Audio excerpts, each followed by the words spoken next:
Assalamualaikum warahmatullahi wabarakatuh.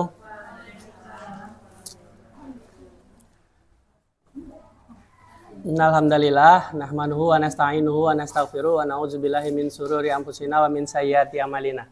May yahdihillahu fala mudhillalah wa may yudhlilhu fala hadiyalah. Rabbi shrah li sadri wa yassir li amri wahlul 'uqdatam min lisani yafqahu qawli. Pertama-tama puji dan syukur kehadirat Allah Subhanahu wa taala yang mana telah memberikan kita kesehatan sehingga ayah dan bunda masih dipersilahkan langkah kakinya untuk sampai di tempat ini. Yang insya Allah juga selain kesehatan yang jelas pasti adanya semua fasilitas yang Allah berikan dengan rasa syukur. Alangkah baiknya kalau kita mengucapkan syukur alhamdulillah atas apa yang kita rasakan pada hari ini. Salawat beriring salam tidak lupa kita sampaikan kepada junjungan kita Nabi besar Muhammad Sallallahu Alaihi Wasallam. Karena berkat perjuangan beliaulah, berkat apa yang beliau lakukan, bahkan kalau kita pelajarin tentang hidup beliau secara detail, itu nggak cukup waktu umur yang diberikan Allah untuk mempelajari beliau. Maka dari itu ketika nama beliau disebut, alangkah baiknya kita bersolawat untuk beliau. Karena Allah pun bersolawat untuk beliau. Siapa kita yang hari ini dengar namanya dan merasa biasa saja? Berarti ada sesuatu hal yang tidak sampai dari beliau ke kita. Bisa jadi kita belum tahu tentang Rasul, bisa jadi kita belum tahu tentang apa-apa yang Rasul lakukan selama hidupnya untuk kita. Oke, mungkin rasanya saya di sini kalau ngomong seperti ini mungkin merasa kayak belum pantas. Tapi kita sharing aja ya Bun ya, insya Allah ya. Mungkin yang namanya ilmu itu jangan lihat siapa yang menyampaikan, tapi lihatlah apa yang disampaikan. Sebelumnya tak kenal maka tak ta'aruf Bu. Jangan langsung sayang, sabar, ta'aruf dulu, kenalan dulu kita. Hah? Emang ada?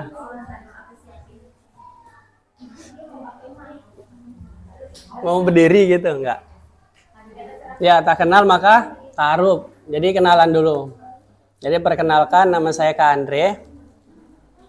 Udah cukup ya? Oh enggak. Saya lahir di daerah Sumatera Barat. Dan tahun 90-an. Sudah ya Bun? Mudah lah insya Allah. Mungkin udah banyak lah di atas. Jadi Bun, ngebahas tentang parenting itu ada hal-hal, kita enak ya. Di zaman ini kita itu hidup di mana ada tsunami informasi. Betapa mudahnya anak-anak kita untuk mendapatkan informasi dibanding kita dulu. Setuju nggak? Ya, tapi sebelum kita ngebahas tentang parenting, kita ngobrolin tentang parenting, ada yang paling krusial kita ketahui dulu.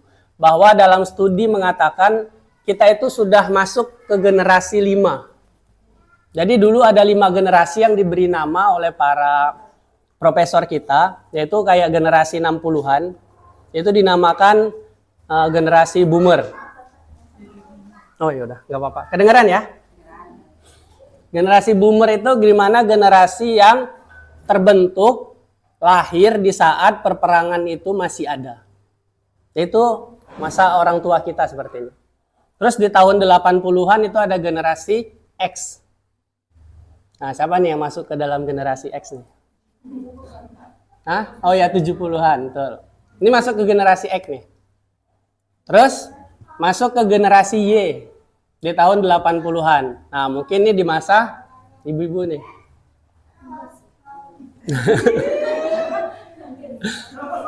Setelah itu di tahun 90-an masuklah generasi saya, yaitu generasi Z. Kalau nama lainnya generasi milenial dan sebagainya. Terus di tahun 2010 sampai sekarang itu masuk generasi baru Bu. Namanya generasi Alpha. Ingat tiap era itu berbeda. Setiap era akan selalu berbeda. Di mana di tahun generasi X itu teknologi baru mau dimulai. Di saat generasi Y itu teknologi baru dikembangkan. Dan generasi Z mudah dalam memanfaatkan. Bagaimana dengan generasi A yang kita hari ini senggol dengan kata generasi rebahan, generasi micin, kita saja generasi akhir atau Z itu sudah bisa menciptakan hal apapun yang kita pegang hari ini. Mereka akan jauh lebih daripada itu. Kalau hari ini kita nggak belajar dengan kemudahan yang udah Allah buka hari ini, itu akan jadi masalah di kemudian hari. Karena pola dalam pengajarannya akan tetap berbeda. Ini yang perlu kita pahami. Terus saya bagaimana? Nah ini banyak dari kita yang ngebawa hal demi hal, generasi demi generasi untuk anak kita hari ini. Apakah kita sudah selesai dengan hal itu? Ya udah. Hari ini saya sebagai pembicara ingin ngobrol sederhana untuk kita sama-sama buka mindset.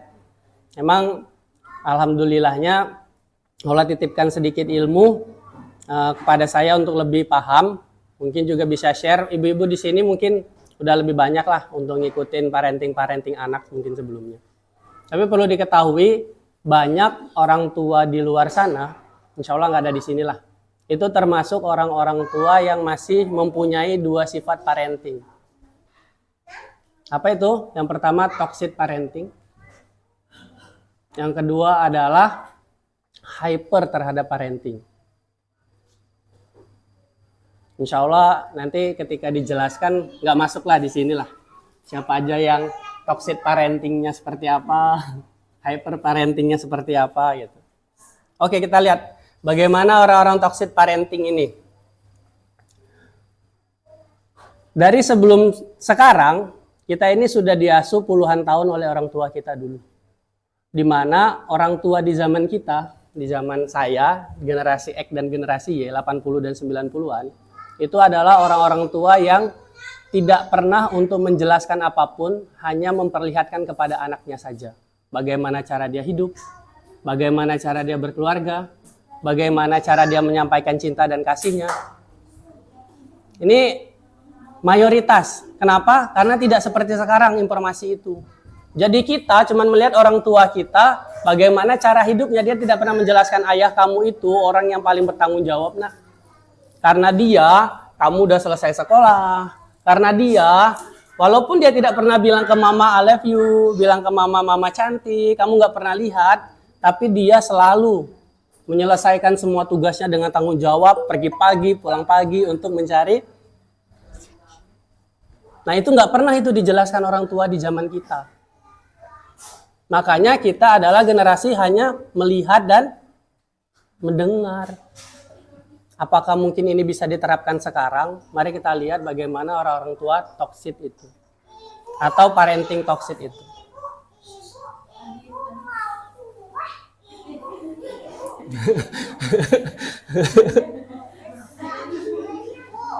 Kelihatan ya Bu, dengan bakat seperti itu kita udah bisa tuh ngarahin anaknya jadi apa. Jadi nanti kita bisa ngelihat dari pemaparan ini, ya anak-anak kita ini mau kita apakan. Anak-anak kita ini mau kita bawa kemana. Anak-anak zaman kita sekarang ini mau kita bentuk seperti apa dengan apa yang udah kita terima. Karena zaman sekarang itu, ya di zaman semuanya itu orang bikin, contoh nih kita udah mulai susah menemukan rumah yang mulai besar, semuanya dibikin kecil di perumahan, konsep semuanya mengecil. Nah generasi A ini mendapatkan semua yang mengecil Bu. Makanya sampai bermain orang tua zaman dulu tuh main tuh ke sungai, ke sawah, semuanya lebar, lapangan lebar. Sampai ngumpulin batu, ngumpulin apa semua. Tapi anak kita hari ini dapatnya yang kecil-kecilnya aja, sampai dikumpulkan semuanya di layar petak 5,5 inci. Terus kita selarang hari ini. Ya kita lihat dulu bagaimana toxic itu sebenarnya. Orang tua yang toxic itu biasanya dia mengutamakan dirinya sendiri. Dia yang paling utama, terus dia ngerasa seutuhnya bahwa anak itu adalah miliknya. Kata-katanya harus yang paling didengar. Penyampaiannya harus yang paling diturutin. Insya Allah nggak ada lah. Di zaman kita yang udah paling banyak belajar, insya Allah mulai habis lah yang seperti itu. Tapi nanti kita bisa lihat. Yang kedua, itu biasanya dia tidak akan memperlakukan anaknya dengan baik. Nggak ada ya orang tua yang nggak memperlakukan anak dengan baik ya. Berarti semua dengan baik. Tapi kadang cara kebaikan kita itu belum tentu bagi anak itu kebaikan. melarang-larangnya kayak gitu. Karena sebenarnya orang tua itu lebih ke khawatir terjadi sesuatu pada anak. Tapi kan kita tahu Bu ya, ketika anak kita lahir ke dunia, gitu, nggak ada tuh buku panduan anak ini tuh harus jadi apa. Nggak ada tuh buku panduan anak ini tuh nanti arahnya ke sini loh, ini ngerjainnya gini loh, ini nggak ada gitu. Ini membuktikan bahwa ketika Allah nurunkan takdirnya, rezekinya ini kepada kita, tidak ada kesalahan di sana. Hanya cara yang paling tepat yang bisa kita pilih. Karena kalau ada cara kebenaran, Allah pasti turunkan wahyunya. Yaitu bagaimana kita memilih ketika anak ini tanpa buku panduan ini, apa yang harus kita lakukan. Yang ketiga, itu sulit mengendalikan emosi. Cenderung selalu berlebihan orang tuanya. Bawaannya marah aja sama anaknya. Apa-apa marah aja sama anaknya. Ini termasuk toksik dalam parenting. Bahkan ketika anaknya melakukan kesalahan, itu matanya udah kayak mau keluar.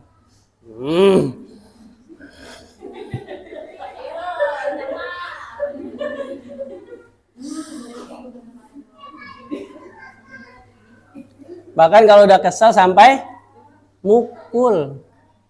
Padahal anak sekecil itu dia tuh nggak tahu apa yang dia lakukan. Contoh sederhananya, anak suka manjat-manjat. Saking sayangnya orang tua terjadi itu toxic parenting. Kata-katanya apa kalau udah manjat? Padahal ada hal sederhana yang bisa kita lakukan. Ketika anak itu manjat, katakan suatu kata pada dia, kalau kamu manjat itu tinggi, berarti kamu harus punya pegangan yang erat.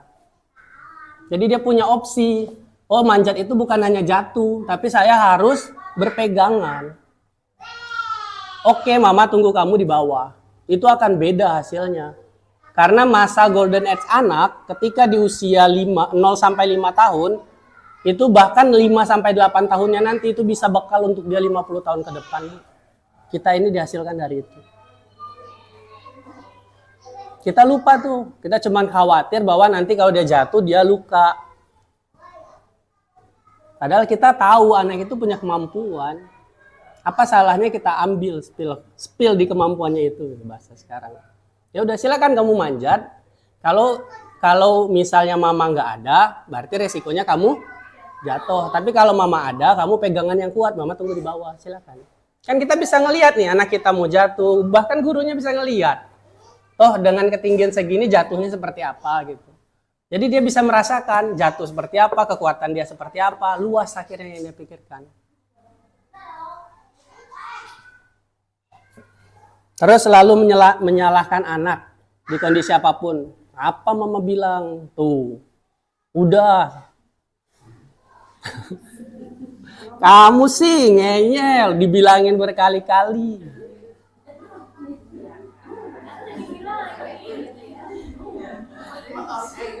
Padahal setelah dia jatuh, anak itu butuh bukan langsung dipeluk, disayang atau dikasih. Dia tuh cuma butuh dikasih tahu. Tahu nggak? Yang kamu lakukan tadi itu bagian dari jatuh. Jatuh itu dikarenakan kamu naik ini, setelah ini kamu terjadi ini. Dan inilah yang dirasakan. Udah, anak itu cuma jelasin itu aja. Mau dia nangis, mau dia apa, yang penting dia sudah dapat penjelasannya. Bukan dapat kebenaran kita. Nah ini yang jadi problem hari ini, kebenaran kita. Ya biarin aja, tinggal anak itu di fase ini, di mana tsunami informasi sekarang, anak itu cuma butuh penjelasan. Setelah dia tuntas dengan kejadiannya, jelasin. Jadi dia tahu, oh kejadian saya dapat penjelasan. Nanti dewasa dia bisa ngasih tahu lagi. Jadi dia punya bahan untuk apa yang dia bicarakan atas apa yang terjadi pada dirinya. Sesederhana itu. Terus sering mempermalukan anak. Ya insya Allah nggak ada lah di sini lah. Siapa yang mau mempermalukan anak. Tapi kita dapat pengajaran dulu di zaman-zaman kita, ya orang tua kita kalau marahin pasti di depan umum. Ya semoga ini nggak terjadi. Karena nanti saya akan jelaskan beberapa hal tentang kinerja otak kita yang Allah ciptakan sangat luar biasa. Nah maka dari itu banyak nanti hal yang, oh ternyata gini, kenapa saya seperti ini. Keren ya Bu, kejadian barusan ya. Itu Bu, ini anak generasi A. Di mana anak drama. Apa aja bisa keliling hari ini Bu. Masya Allah. Bahkan ciri berikutnya parenting yang toxic itu, orang tua itu ngerasa bersaing sama anaknya. Contoh, anaknya melakukan sesuatu, lah gitu doang, mama juga bisa. Sederhana itu Bu. Itu padahal persaingan sama anak. Walaupun itu hal kecil, tapi itu nanti ketika penjabaran tentang brain, itu kita tahu, oh anak saya menyimpan itu sebagai luka di dalamnya. Karena yang dibutuhkan anak itu adalah apresiasi di usia emasnya. Banyak melihat kebaikan anak, walaupun hari itu dia cuma bisa ngambil tisu yang benar, itu adalah apresiasi. Karena otaknya nyambung hari itu. Sel otaknya menyimpan data itu. Data sesuatu kebenaran yang diapresiasi. Begitu juga kesalahan. Layar mati terus nih. Saya kelihatan ngeliat banget. Bahkan banyak orang tua itu mengungkit-ungkit apa yang dia lakukan kepada anak.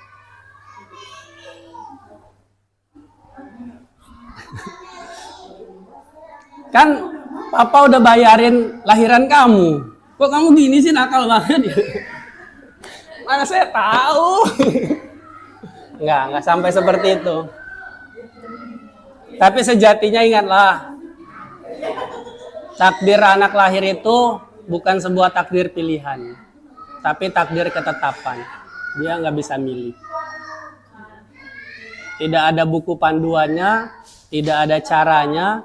Jadi yang terbaik seperti apa? Tapi insya Allah ya, dari 8 hal tadi jauhlah kita hari ini ya. Karena generasi toxic parenting itu hampir terjadi di generasi kita.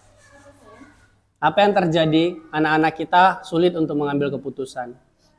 Masih terganggu dengan semua problem masa lalunya yang dibawa sampai dia berkeluarga.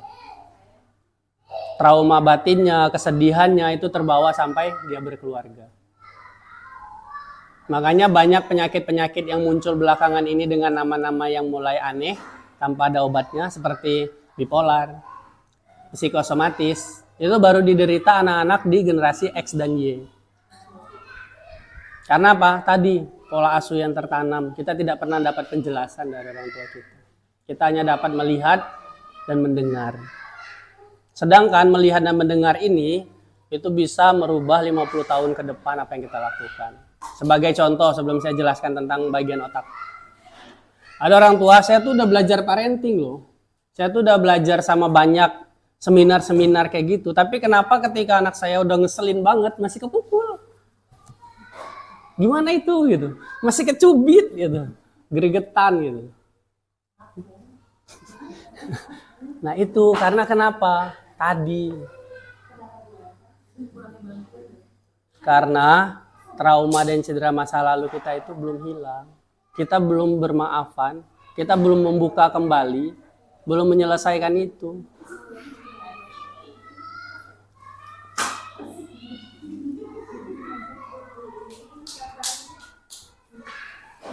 Seneng ya kalau rapat ya banyak anak-anak ya. Oke, tentang hyperparenting seperti apa? Hyperparenting ini bagus. Cuma orang tuanya itu selalu menuntut anaknya untuk menjadi yang terbaik seperti orang lain. Nah ini bagian dari hyperparenting. Masa sih kamu nggak bisa ngelakuin itu doang? Itu sih itu udah bisa tuh. Si ini udah bisa tuh. Itu bagian dari hyperparenting ternyata. Bersifat parenting berlebihan terhadap anak, memastikan anak itu ketika kita bikin peraturan dia ngerjain. Jam 1 tidur siang. Mau nggak mau harus tidur. Pokoknya kamu belajar ngerjain PR. Dan kita memastikan anak itu menyelesaikan itu. Itu bagian dari hyperparenting ternyata.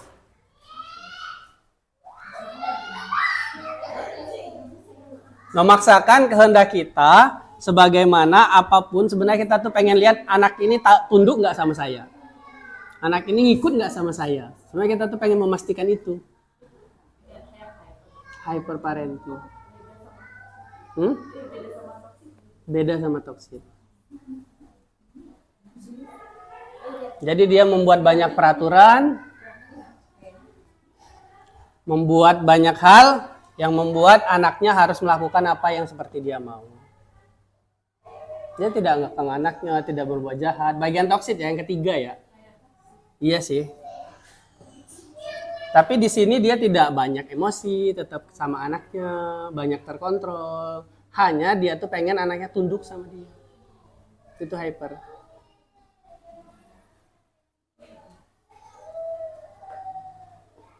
Oke, dari pemaparan 2 tadi, udah kelihatan. Oh, ternyata gimana dong caranya?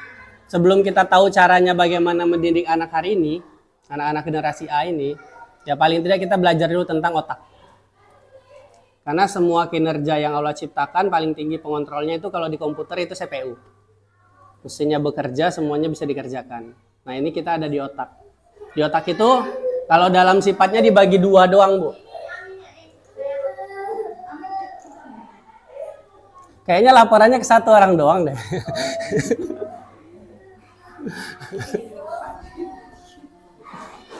Sifatnya dibagi 2 ya. Yang pertama itu conscious, yang kedua subconscious. Pernah lihat gunung es?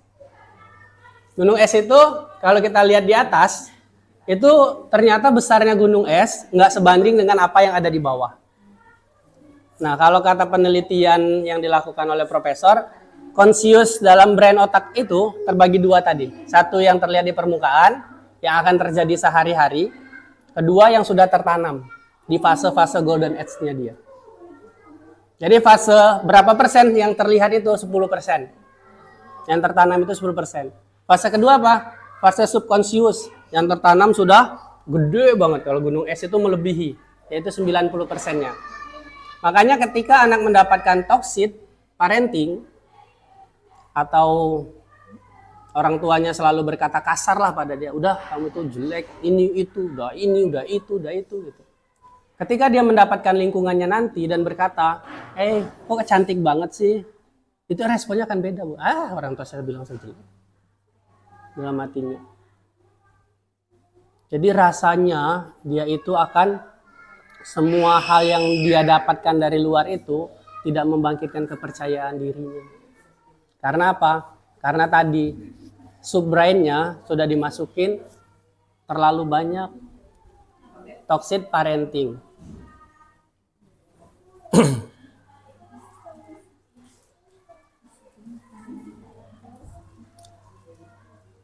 Oke, conscious itu membentuk perangai, membentuk sifat 10% tadi. Jadi apapun yang kita dapatkan sehari-hari itu akan membentuk perangai anak, sifat anak. Tapi subconscious itu mulai dari wataknya, bakatnya, traumanya, imajinasinya, itu adanya di subconscious.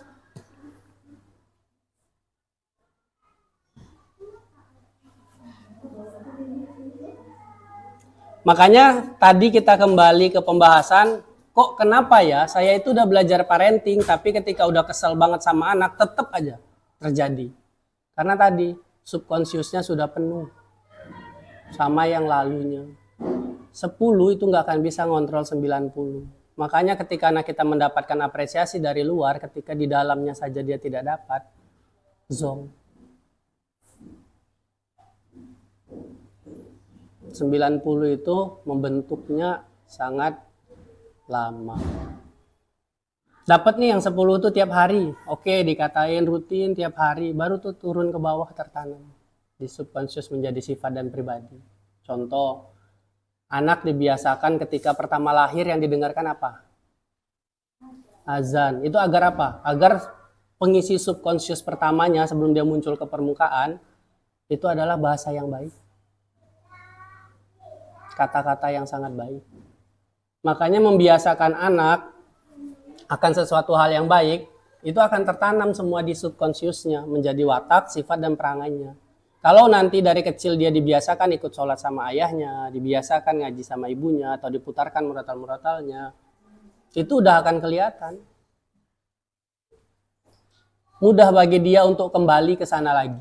Dan begitu sebaliknya, ketika anak itu dibiasakan untuk meninggalkan sholatnya, dibiasakan untuk mendapat perlakuan-perlakuan tidak baiknya, ketika dia sudah belajar nanti di kehidupan sehari-harinya mendapat konsiusnya, oh pelajaran parenting banyaknya, dia tetap akan bisa melakukan hal yang sama.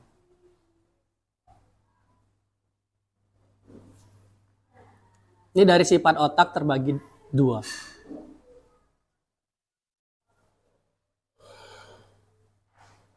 Makanya ketika anak bagian konsiusnya sering dicaci, dimaki, itu jadi soft image bagi dia. Oh, diri saya ini seperti ini, udah. Tak pernah diapresiasi, apapun yang dia lakukan selalu ditoksit sama orang tuanya, ibu juga bisa. Udah, mindset yang dia bangun akan seperti itu saja.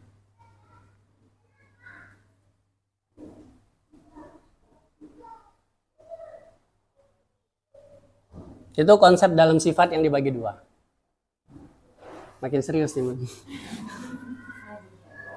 Padahal tadinya sharing. Kalau untuk penangkapan otak, nah ini juga akan membuat kita tahu nih kenapa terjadinya toksit tadi, kenapa terjadinya hyper tadi. Kalau dalam penangkapan melalui otak, itu otak kita terbagi 3. Yang pertama itu ada batang otak, atau sebutan lainnya otak reptil bahasanya. Karena hampir sama ya besar otak reptilnya, bentuknya mungkin hampir sama, wallahu alam. Tapi ini bagian dari otak kita yang mengontrol tentang kewaspadaan. Contoh kewaspadaan akan ancaman. Misal kita dapat ancaman nih, ancaman, begal atau pencurian atau apa, pasti kita akan ada respon untuk membela diri, melakukan balasan balik dan lain sebagainya. Begitu juga dengan bencana dan lainnya. Maka ketika otak ini terus diasah atau dia mendapatkan perolehan dari orang tuanya atau dari sekitarnya, otak ancaman ini dipukul, disabet, dimarahin, dan dilakukan kekerasan, otak ancamannya ini jadi tajam. Makanya banyak kejadian hari ini anak yang memukul ibunya. Banyak ibu yang menghabisi anaknya, bahkan sebaliknya. Karena ini diasah terus, dipertajam terus. Terus ada bagian otak kedua, yaitu bagian sistem limbik, di mana di sini tuh lengkap. Emosional tuh di sini, tapi bentuk sebenarnya ada gambarnya, cuma nggak bisa ditampilin ya. Nanti di share lah di grup gambarnya seperti apa bagian dari otak tadi. Itu emosional di situ, di sistem limbik itu, kemarahan di situ, kesedihan, apatis, takut, khawatir, bahkan semua kebaikan juga di situ. Apa itu? Semangat, bersyukur, kedamaian juga ada di situ. Makanya kalau kita lihat berkaca dalam sistem apatik ini, ukuran otak yang paling besar menguasai ini, kalau batang kan kecil tuh, batang otak. Sistem apatik itu yang gedenya. Itu sangat menguasai diri kita, semuanya. Fitrah yang telah Allah berikan.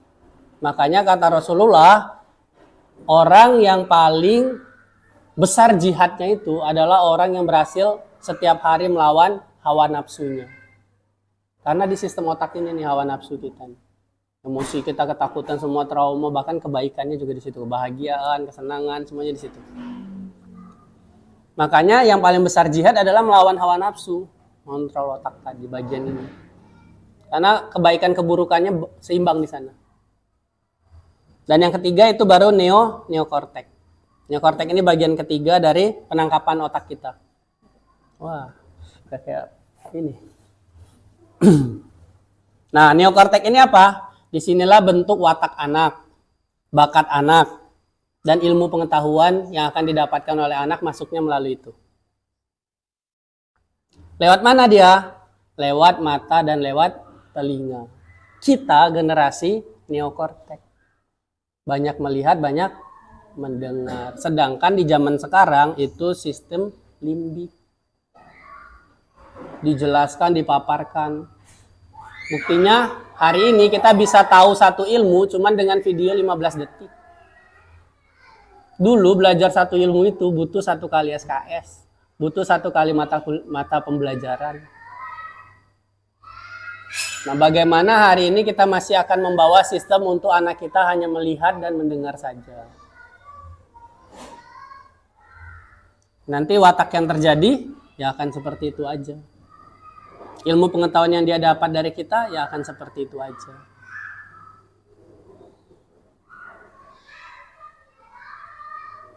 Dan sistem limbik ini akan bekerja karena dia termasuk ke dalam ilmu pengetahuan yang didapatkan, itulah yang akan jadi pengalaman. Oke, kalau gitu udah fokus semua ya? Udah dekat ya?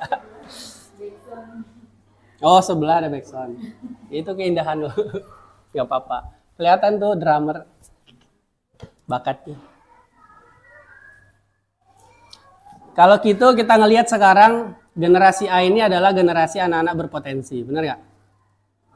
Dia lebih cepat daripada kita tentang melek teknologi. Kenapa hari ini anak-anak kita melek teknologi di usia cepat dan itu mengkhawatirkan bagi kita?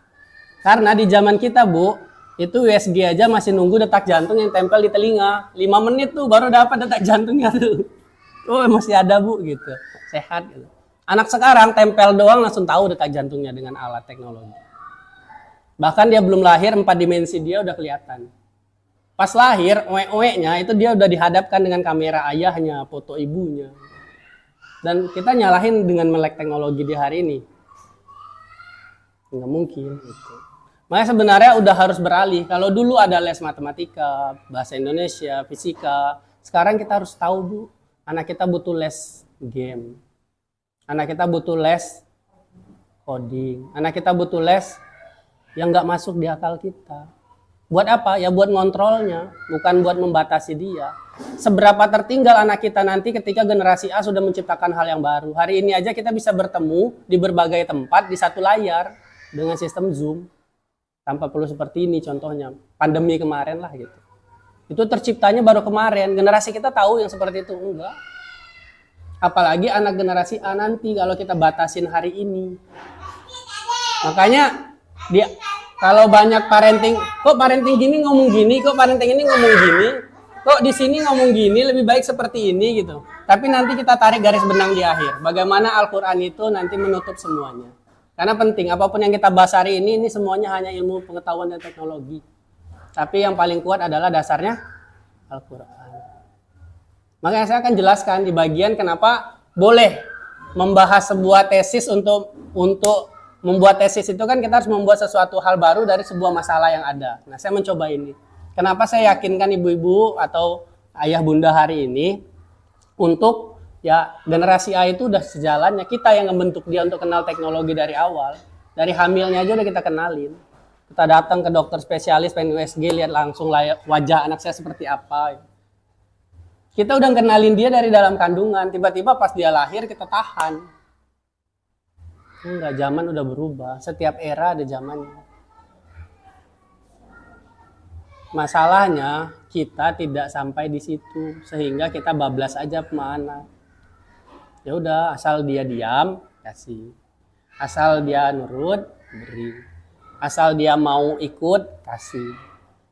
Padahal konsepnya mengarahkan, oke, main handphone. Tapi kita saksikan dulu, dia suka apa? Video, oke. Les sama guru, tutorial bikin video kita. Bagaimana kamu bisa nonton video itu jadi. Kan kamu nonton saja nih, pengambilannya seperti apa, ini seperti apa. Makanya di beberapa sekolah SD yang gak ngajar, itu kelas 3 sudah presentasi. Dia sudah memaparkan apa studi kasus pembelajaran dia hari ini. Zaman kita kapan presentasi, Bu? Kuliah.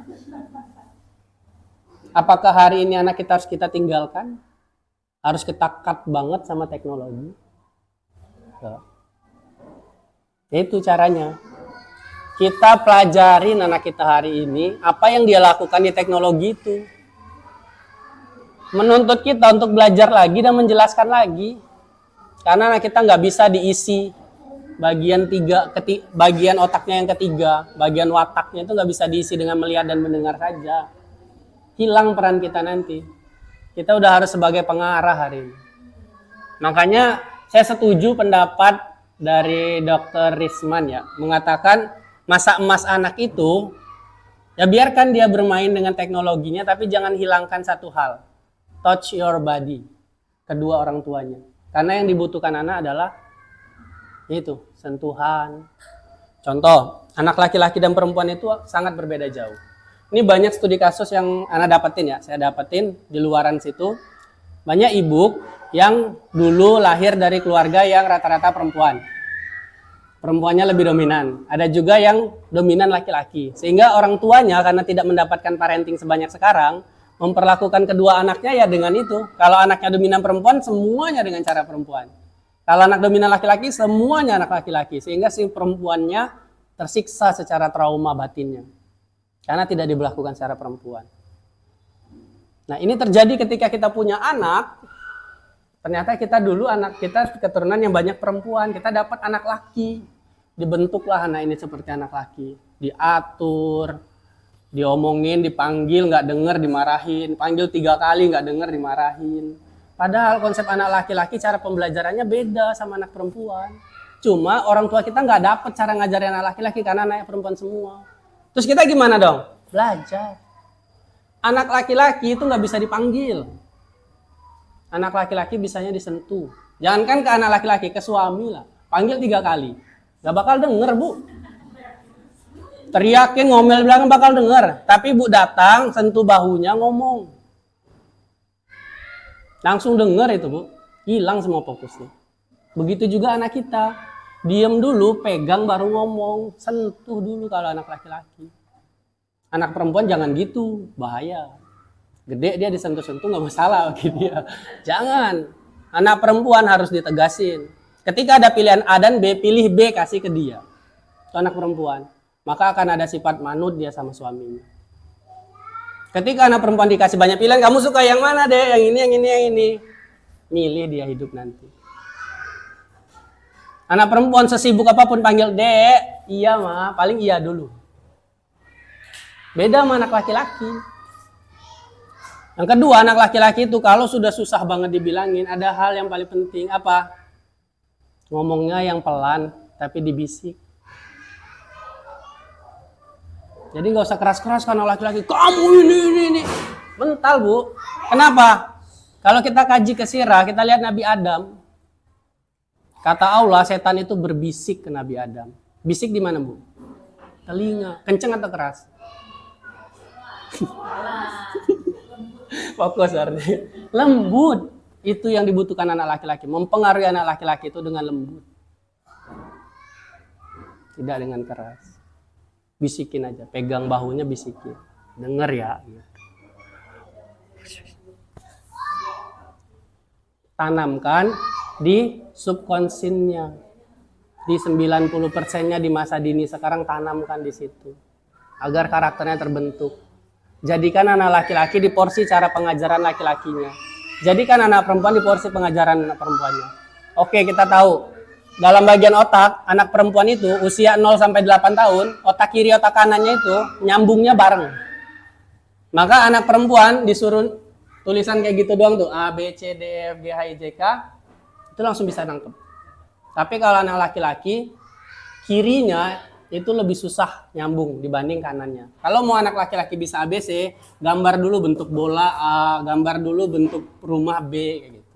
Karena dia butuh media dulu untuk dia bisa nangkep. Makanya ketika anak di rumah, kita lihat di musim pandemi, banyak anak yang hampir gila, Bu. Gara-gara ini aja nggak tahu gitu, cuman ini A gitu. Nggak bisa dia, nggak bisa itu di laki-laki. Itu nggak bisa di laki-laki.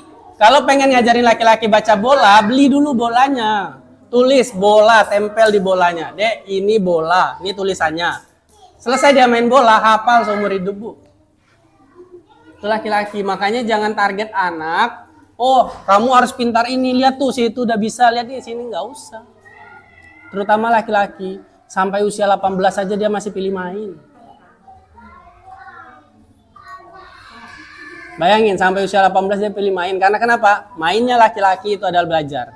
Misal kita punya keluarga besar yang ada laki-laki, itu dia nggak pernah belajar tuh, main aja. Tapi tetap aja di sekolah dapat nilai bagus.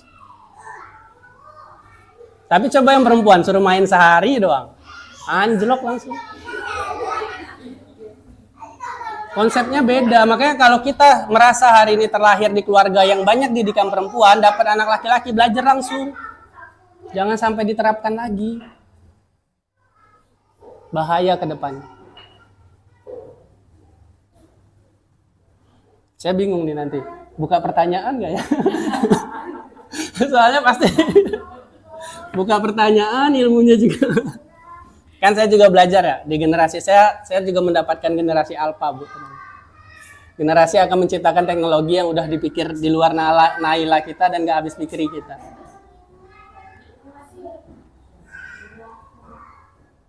Kalau kita melihat bagaimana menggali potensi anak itu ada yang berpotensi, ada yang berbakat, ada yang dapat karunia langsung dari Allah. Ada seorang pianis muda terkenal sih dia waktu itu. Pianis yang dapat world record, ditanya, kok kamu bisa main sehebat itu? Kata dia, saya cuma punya bakat 5%, tapi saya dilatih agar berpotensi sama orang tua saya dari kecil. Gimana? Orang tuanya sudah hobi main musik. Orang tuanya sudah melakukan tiap hari putar musik. Di rumahnya sudah melakukan yang berkaitan sama musik. Wajar nggak anaknya jadi kayak gitu? Wajar. Padahal anaknya nggak berbakat, cuma berpotensi. Nah, ketika kita ngedapatin yang berpotensi, ini biasanya menempuh waktu lama, Bu. Contoh, anak mau membaca, jangan khawatir, anak nggak bisa baca. Karena kalau dia hanya berpotensi, kita bisa lihat bakat lainnya dulu. Jadi biarkan saja. Toh hari ini kita pelajaran SMP, SMA kita kos, singus, tangan, semua kayak gitu nggak dipakai sama sekali. Jadi apa yang dibutuhkan? Kita lihat dulu apakah anak kita ini masuk ke 3 kategori ini. Kategori yang berpotensi, kategori berbakat, atau kategori yang dapat karunia. Contoh, kalau dia berpotensi berarti dia butuh tahunan untuk belajar. Berarti kita cari dulu bakatnya, PR. Tapi kalau dia berbakat itu 3 bulan cepet.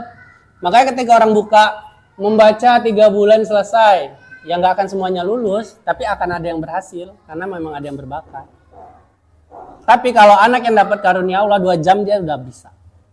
Jadi kita banyak melihat orang-orang pintar, orang jenius itu selesai pintar, dapat. Nah, ketika kita tahu anak kita ini hanya berpotensi, jangan dipaksa. Oh, si A dapat nilai terbaik. Kamu kok nggak bisa kayak gitu? Enggak. Kita tinggal cari bakatnya aja hari ini apa. Tadi, apa yang sudah biasa terjadi di lingkungan kita, yang kita bentuk anak kita ini, oh kita udah biasain ngeliatin media sosial. Dan dia sangat tertarik akan misalnya, dia sangat suka makan di rumah nih anak. Kan gitu. Alhamdulillah ya. Suka makan di rumah. Itu udah kelihatan. Bakatnya apa? Mencoba makanan kan. Yang perlu kita latih potensinya apa berarti? Cara memasaknya bagaimana? Karena dia udah tahu masakan ini enak dengan standar seperti ini. Dia udah bisa nyebutin, wah makanan ini enak banget. Kan ngerasa sangat kerasa banget. Crunchy-nya, enaknya, juicy-nya, dan lain sebagainya. Dia bisa ngejelasin gitu. Ya kita tinggal arahin bagaimana dia bisa masaknya. Ya udah, jadi hari ini kita nggak perlu khawatir lagi anak kita mau sekolah di mana. Yang penting kayak tadi nih program pagi yang Kak Andre dengar, alhamdulillah di sini ada ngaji dulu ya. Nah berarti ini suatu kebaikan ini gitu yang tertanam di subconsciousnya. Jadi pilihlah sekolah yang selagi masih ada kaitan agamanya kuat, jalanin udah. Gak usah target anak laki, kamu harus ini, harus bisa ini, harus bisa itu, gak usah. Bahkan saya aja, sama istri langsung bilang, anak kita nanti telat-telat SD gak apa-apa lah, karena dia laki. Maksudnya SD-nya di atas 7 tahun gak apa-apa lah gitu, karena dia laki gitu. Kita cari bakatnya dulu seperti apa. Tapi kalau perempuan, ya saya memastikan akan ikut gitu, ikut peraturan yang ada. Bagaimana anak saya akan jalan gitu. Kebetulan karena anak Anda laki, ya karena udah ngobrol sama istri nggak apa-apa masalah pendidikan. Ya anak ini otak kirinya secara fitrah yang Allah turunkan secara takdir nggak seimbang kiri dan kanannya. Lebih kanannya lebih dominan. Ya sudah gitu, kenapa harus dipaksakan akademiknya tinggi? Karena standar sekolah hari ini itu harus tinggi akademik, baru bisa diterima. PR buat guru, buat orang tua, harus mencari sekolah terbaik untuk anak. Akhirnya anak kita rusak subkonsainnya. Apa kita rusak? Psikisnya dari kecil, batinnya dari kecil. Atas target-target yang dibikin. Bu, hidup ini Allah sudah bikin cuman dengan satu target, yaitu ketakwaan. Tapi kita yang bikin target hidup ini makanya sulit. Contoh, target kalau udah nikah harus punya rumah. Siapa yang bikin target itu? Contoh, kalau sekolah harus pakai produk yang ini terbaik untuk ujian. Siapa yang bikin standar itu? Kita. Makanya hari ini kita yang mempersulit diri kita. Bagaimana mungkin kita di generasi yang itu harus menekan anak kita yang sekarang? Dibikin standar A, standar B, standar C. Semakin besar kita maka semakin tinggi standar. Wanita cantik itu standarnya adalah putih. Gimana ya orang yang lahirnya udah apakah dia harus putih? Enggak kan? Nah standar ini yang sudah diciptakan ya kita kontrol hari ini. Ya sudah anak saya bisa itu, dia laki-laki nggak apa-apa. Berarti saya ambil bagian bakatnya dulu. Fokus kita ke anak kita akhirnya Bu gitu. Ada studi kasus, semoga bukan menjadi aib, tapi sebagai sharing aja ya. Jadi 5 tahun yang lalu mungkin, karena masih muda lah, masih bujang. Itu karena ngelesin anak, salah satu anak di kelas 5 SD, di sekolah ternama, Cibinong, yang IT. Dan biayanya nggak murah. Nanti cari aja Bu. Dan anak itu les sama Kak Andre. Dikarenakan ada 2 anak yang les di tahun kemarin, itu ranking. Maksudnya nilai terbaik. Dia nggak ada ranking, tapi dia dapatkan nilai terbaik. Kan setiap guru pasti nyampe nih, oh anak ibu di akademik, oh anak ibu di luar akademik gitu, di bakat gitu. Itu contoh. Dan ketika dapat itu dia coba minta les matematika. Oke, ternyata setelah les baru 2 kali pertemuan, anak ini belum tahu nambah kelas 5 SD. PR dong. Ini gimana? Dia kelas 5 nambah aja belum bisa. Tapi setiap lagi belajar matematika, baru 30 menit, dia sudah selesai gambar perempuan dengan baju gaun terbaik. Kalau kalian lihat, untuk anak 5 SD itu udah bisa ngedesain kayak gitu. Karena kenapa? Orang tuanya buka les jahit di rumah. Ini gambar kamu. Iya, dia bikin tuh yang looks, perempuan looks itu tahu? Looks gambar desainer gimana? Itu 5 SD udah bisa jadi kayak gitu. Di saking bosannya dia belajar matematika sama Kak Andre. Dan orang tuanya nggak mau tahu. Karena syarat naik adalah akademiknya bagus. Akademik KKM-nya selesai. Tapi dia anak perempuan. Ternyata karena telusurin, ibunya terlahir sebagai anak perempuan satu-satunya, sisanya laki-laki. Maka dia pola anaknya sebagai laki-laki. Dia nggak lihat bakat anaknya. Bulan ketiga karena bilang saya off tuh nggak bisa saya ngajarin. Mungkin alangkah lebih baiknya setelah ini SMP silakan cari sekolah yang udah ada eskulnya langsung. Ini cuma nyaran itu doang. Karena orang tuanya lupa ngelihat bakat anaknya. Anaknya udah masuk tuh ke dalam rumah, belajar dulu waktunya belum selesai gitu. Padahal dia udah nggak mau belajar matematika. Kadang cuman ketemu buat ngobrol dan main doang akhirnya. Jangan terjadi lagi seperti itu gitu. Karena kita generasi yang sudah di zaman tsunami informasi, kita udah nggak bisa ngebedain lagi. Semua dalam hitungan detik. 15 detik udah paham ini, 20 detik udah paham ini, 3 menit udah tahu semua informasi, udah bisa langsung ngebully.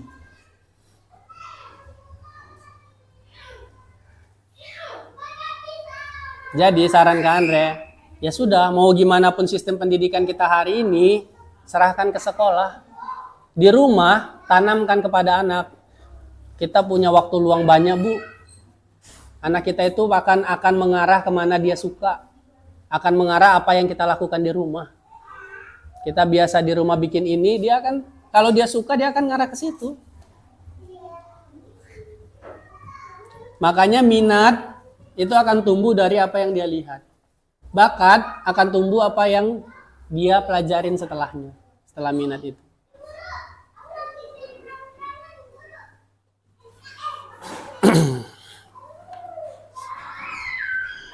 Kalau dirangkum ya dari semuanya, dari semua yang tadi kita rangkum, dari beberapa generasi, itu kita cuma dapat 3 metode. Kalau dulu adalah metode ancaman, menakut-nakuti. banyak jangannya, banyak tidak bolehnya. Terus konsep kita belakangan ini sebagai orang tua generasi Z, X, itu kita kebanyakan memberikan hadiah. Oh berhasil hadiah, oh ini hadiah, oh itu hadiah. Coba kita pakai generasi yang ketiga, Bu. Yaitu why, kenapa. Banyaklah menjelaskan. Setelah kejadian, contoh anak tantrum nih. Kenapa sih tantrum bisa nangis gini-gini? Selesaikan dulu emosinya, ceritakan sama dia. Kamu tahu nggak kenapa kamu nangis kayak gitu? Itu bagian dari sebuah emosi yang kamu tidak bisa kendalikan dari kesalnya kamu. Dan mama nggak bisa nurutin walaupun mama nggak tega. Why-nya dipakai hari ini. Contoh anak berlari-lari nih. Anak tahu lari dengan apa, tahu kan? Larinya kenapa, tahu kan? Terus dia lari untuk apa, tahu kan? Tapi kita cuma bilang, berhenti kamu, nanti jatuh. Gitu. Why-nya nggak kejawab. Tapi kalau why-nya kejawab, kalau kamu berhenti, mama ajak kamu jalan, ada why-nya. Kalau kamu ini, ada why-nya. Jadi dia tahu, oh saya berhenti karena ini. Oh saya ini karena ini. Coba kita terapkan yang ketiga sekarang. Konsep why. Cobalah ketika anak itu melihat dan mendengar yang masih kita jalanin, sampaikan ke dia. Oke, contoh hal yang paling sederhana. Kebanyakan orang tua itu anaknya jadi coba-coba. Ketika dia hamil, dia masih marah sama suaminya, masih kesel sama suaminya, masih banyak problem sama suaminya. Anaknya lahir dengan kesedihan.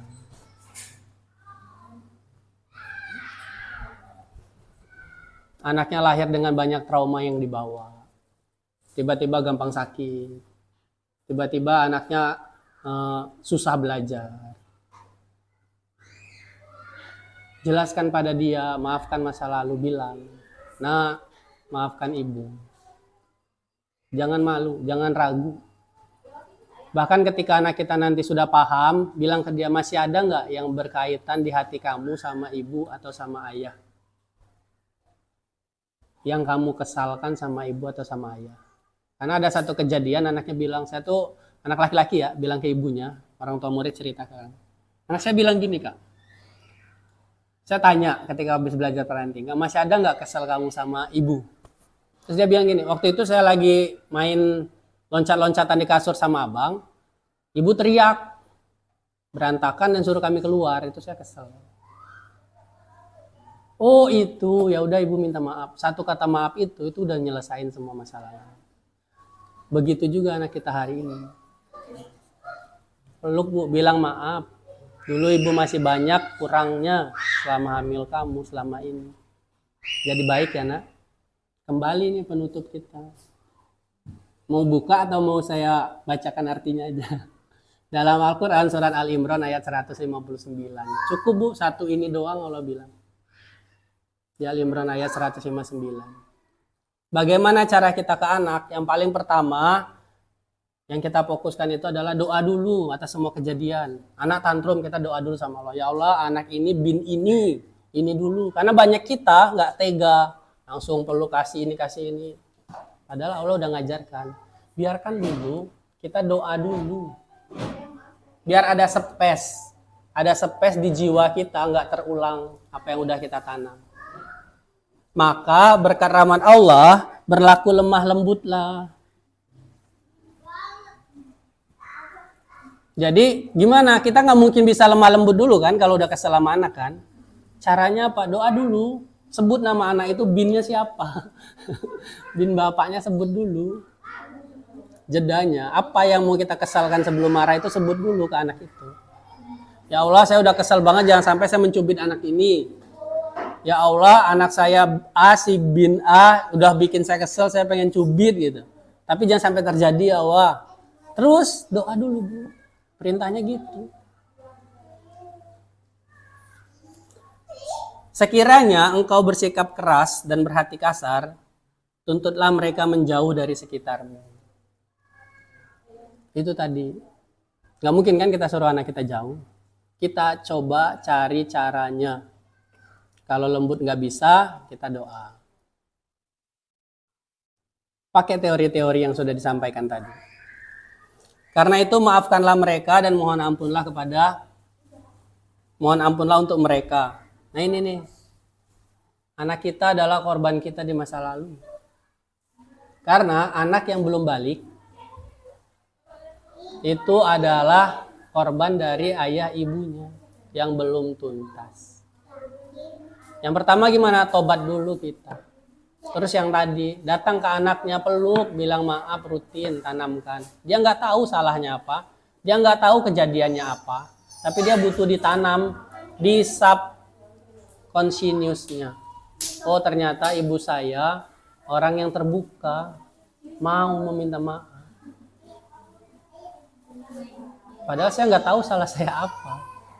Karena banyak anak-anak yang tiba-tiba sekarang, Bu, di zaman sekarang tuh tiba-tiba diem, nangis gitu.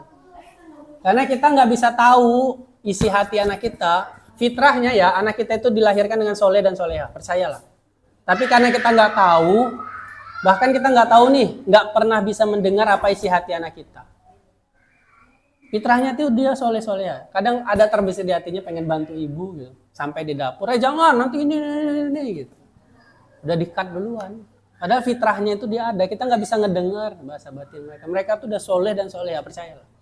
Siapapun anak kita hari ini.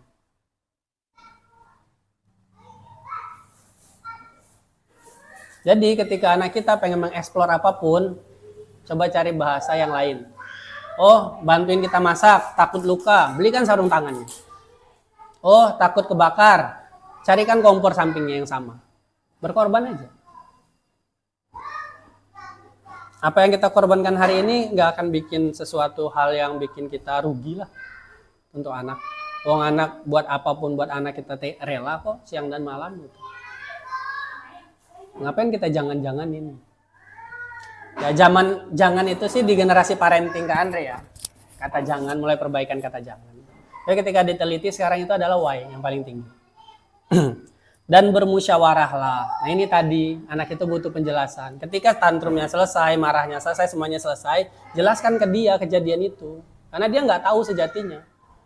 Seperti ibu makan mie gacoan. Makan nggak? Makan makanan yang pedas lah, seblak gitu. Udah nyoba level 1 pasti pengen level 2 sampai level mana yang ibu masih bisa tahan. Benar nggak? Seperti itu anak ketika dia melakukan suatu hal tanpa ada penjelasan, dia tuh pengen levelnya naik terus. Gimana caranya? Langsung cut, suruh coba level 8, waktunya habis. Oh enggak. Oke. Udah ini udah habis. Makanya biar nggak ada tanya jawab, Bu. Itu, Bu. Ya Bunda ya. Gimana kita langsung cut itu, rasain dia di level 8-nya. Jadi biarin dia dengan resikonya. Kita kan bisa tahu, oh anak ini mendekati yang membahayakan. Baru kita cut, jelaskan. Jadi why-nya kejawab.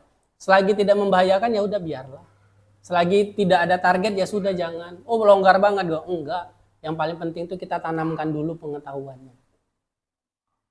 Mau itu pengetahuan agama yang lebih baik ataupun mau pengetahuan ilmu yang lebih baik. Ini cara Al-Quran, menutup semuanya.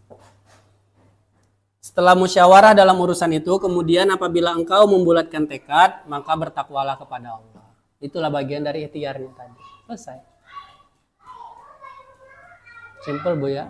Jangan sampai nanti generasi orang tua kita ngasih toxic parenting ke kita jadi seperti ini hari ini, terus kita toxic lagi ke anak. Anak kita pasti akan melakukan hal yang sama, percaya.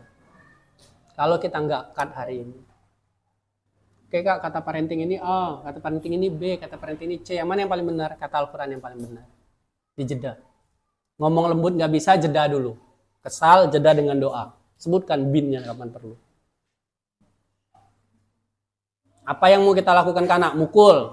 Doakan mukul itu nggak terjadi. Nyubit itu nggak terjadi.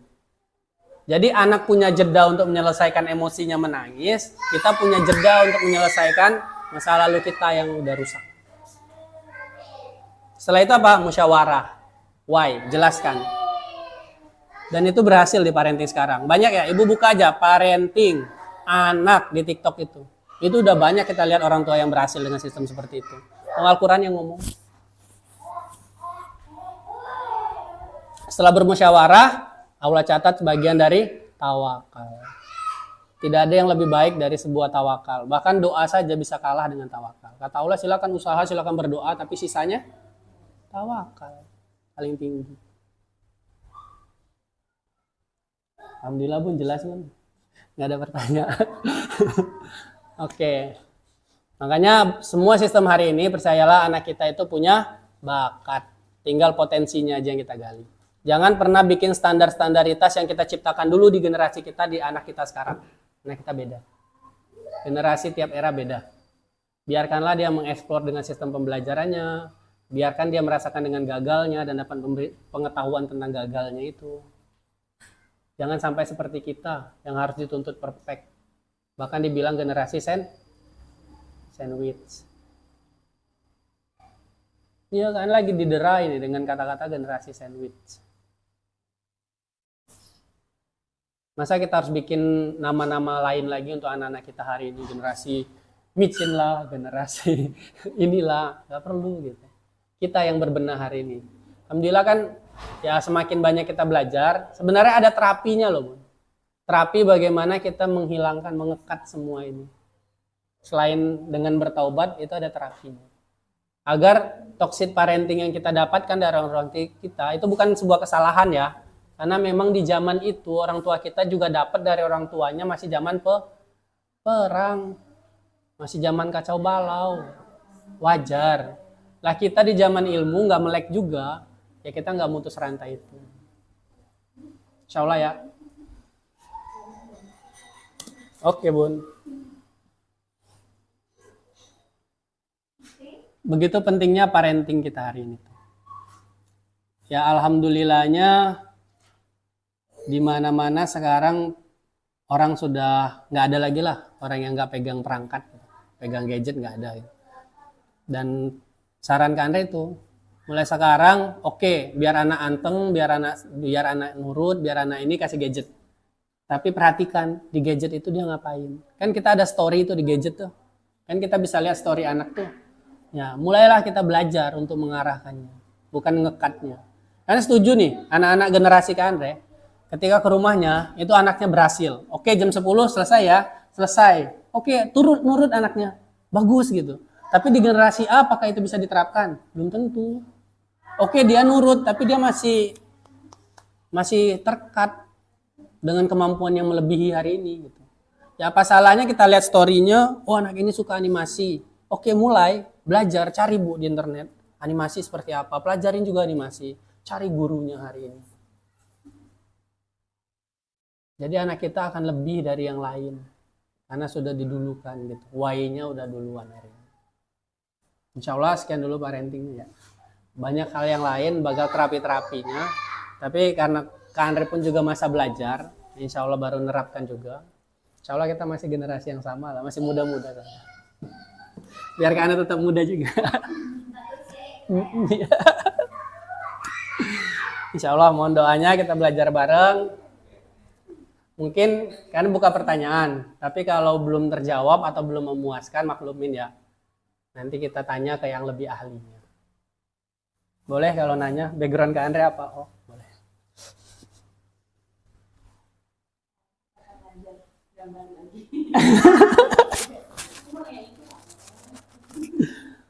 Terakhir yang sebelum COVID, Iya.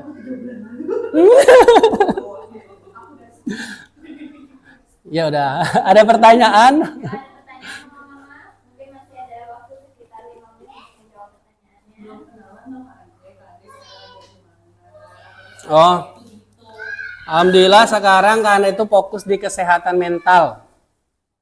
Karena sudah belajar dunia kesehatan Islam, itu bisa ngediagnosa penyakit lewat lidah, lewat mata dan lewat wajah. Di mana itu penyelesaian kasusnya bukan masalah penyakit yang diponis, tapi sifat yang terjadi kenapa penyakit itu bisa jadi. Jadi karena ngebenahin puluhan tahun yang lalu kenapa sampai hari ini orang itu sakit. Jadi lebih ke jiwa. Bahkan proses banyak yang sekarang ke kanan itu untuk proses garis 2. Pejuang garis 2.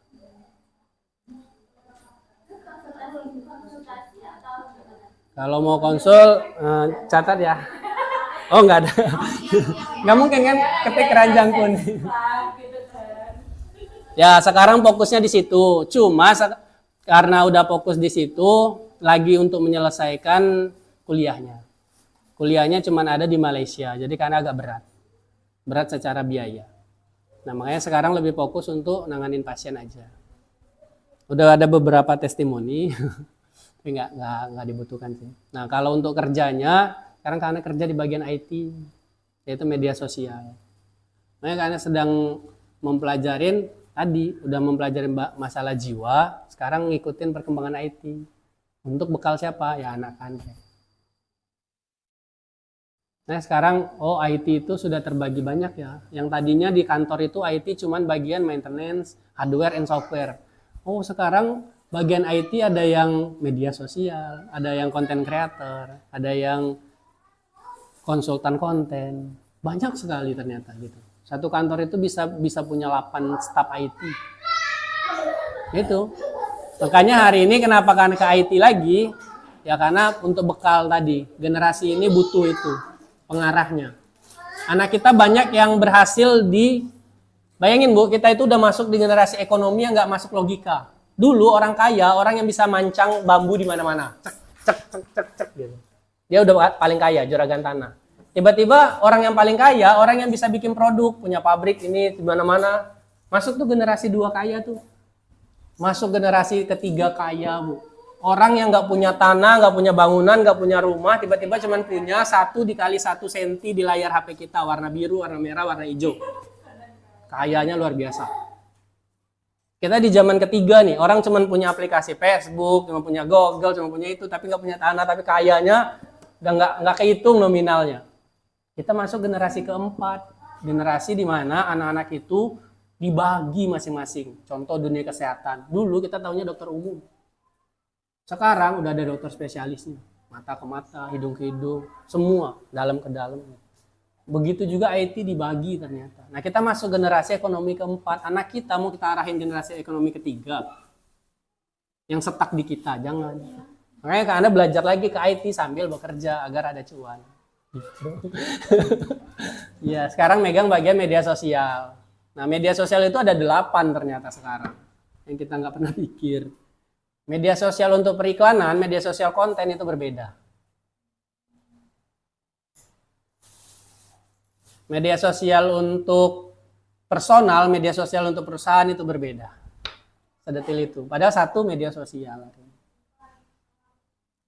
Branding produk, branding diri itu berbeda. Makanya ketika kalian sudah, alhamdulillah ilmu kesehatannya sudah dapat, kesehatan Islamnya, makanya sekarang ke IT-nya sambil kerja. Ini pulang ini pun masih harus ngeladenin pasien. Udah dikirim Sherlock-nya. Nyambil. Karena selagi Allah kasih waktu untuk menghilangkan, ya karena juga generasi yang masih dapat bukan toxic parenting ya, lebih ke hyper parenting. Karena ngerasain itu. Orang tua mungkin belum sempat belajar, tapi toksiknya sudah hilang karena sekarang udah banyak kajian. Ya, dapat hyper parenting. Di mana harus sesuai dengan keinginan orang tua. Generasi ke Andre, jadi polisi harus jadi polisi, dokter harus jadi dokter. Makanya kami dapat hyper parenting. Ya udah, karena membenah hari ini sendiri. Selagi Allah masih kasih umur yang muda. Ya kan muda kan? Terima kasih waktunya, dikembalikan ke Bunda Ade. Jazakallah khair. Bu minum ya.